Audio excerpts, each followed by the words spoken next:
देख रहे हैं भारत वर्ष 17 और मैं हूं आपके साथ ज्योति कनौजिया। आइए रुक करते हैं खबर की ओर। समाज सेवक मुकेश गोयल ने दिया बयान, किसानी धरना सिर्फ चुनावी स्टंट, आम जनता को हो रहा लॉस। जी सर, जैसे शंभू बॉर्डर पर किसान रुके हुए हैं, धरना प्रदर्शन जारी है किसानों का, इस पे आप सर क्या कहते हैं? सर, ये जो इस बार धरना लगा है जी, ये टोटली पॉलिटिकल धरना है जी। पूरा देश, पूरा वर्ल्ड बड़े अच्छे तरीके से जानता है जी कि ये जो अब धरना लगा है ये सिर्फ और सिर्फ गवर्नमेंट को दबाव में लाने के लिए और इलेक्शनों के कारण लगवाया गया है। जी। अदरवाइज आपको एक मैं लॉजिक समझाता हूँ जी कि 25,000 से ज्यादा किसान भाई वहाँ हैं। जी। एक किसान भाई का ऑन एवरेज आप भी कैलकुलेट कर सकते हो, खाने का खर्चा लगाओगे तो 100 रुपए से ज्यादा है। बिल्कुल। 25,000 का डेली का खर्चा हो गया कम से कम मोर देन 25 लाख। जी। 395 दिन का हो गया मोर देन 100 करोड़। जी। कहाँ से आ रहा है पैसा? बिल्कुल। अगर इतना पैसा खर्चने के लिए मेरे गरीब किसान भाइयों के पास हैं तो फिर वो गरीब कहाँ से हैं? बिल्कुल। या उनको कोई बाहरी ताकत या ओपोजिशन पार्टी कोई ना कोई तो उनको पैसा फंडिंग कर रहा है ना। जैसा कि भगवंत मान और केजरीवाल सरकार ने अभी कहा था कि पंजाब में हम 13 सीटें लाएंगे, क्या ये चुनावी एजेंडा हो सकता है? बिल्कुल 100%, क्योंकि उनको पता है इस बार उनकी कोई सीट नहीं आनी। जी। एक बार पंजाब के लोगों ने उनको मैंडेट दे दिया और देख लिया कि वो किस काबिल है। जी। तो इस बार वो ये उम्मीद मत रखें कि पहले जैसा मैंडेट उनको दोबारा मिलेगा। जी।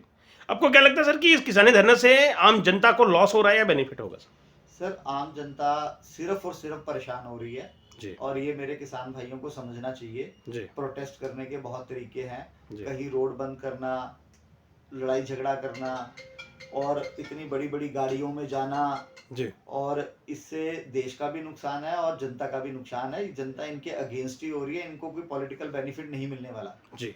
जो पंजाब के आम लोग जो वहां पे सर धरने में इन्वॉल्व हैं, क्या लगता है कि उनको क्या लगता है कि ये धरना प्रदर्शन करने से हमें कुछ बेनिफिट हो जाएगा या वो एक चुनावी मुद्दे के तहत तो बेचारे फंसे हुए हैं? क्या कहानी है सर, जहाँ तक हम लोगों को समझ में आ रहा है, तो मैंने लोगों के व्यूज सुने हैं जी, तो ये सिर्फ और सिर्फ चुनावी स्टंट है जी। लेकिन ओपोजिशन वाली पार्टियों को इसका नुकसान ही भुगतना पड़ेगा, बेनिफिट कोई नहीं होगा जी।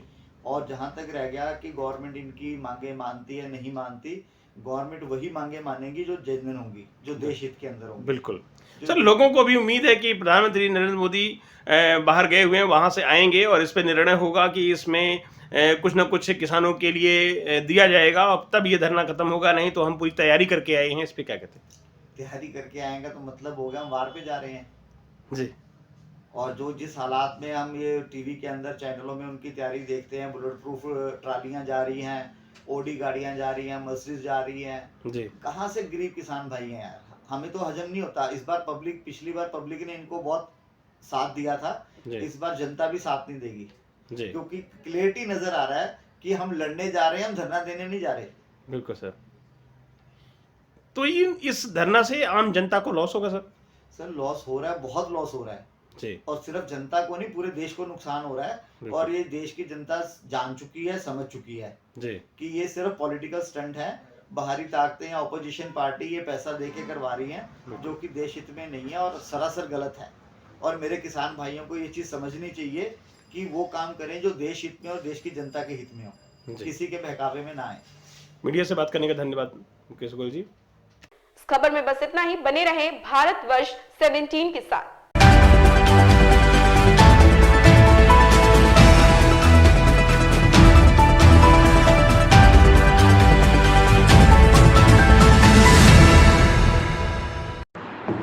लेटेस्ट अपडेट पाने के लिए हमारे चैनल भारत वर्ष 17 को सब्सक्राइब करें, शेयर करें और बेल आइकन दबाना बिल्कुल ना भूलें।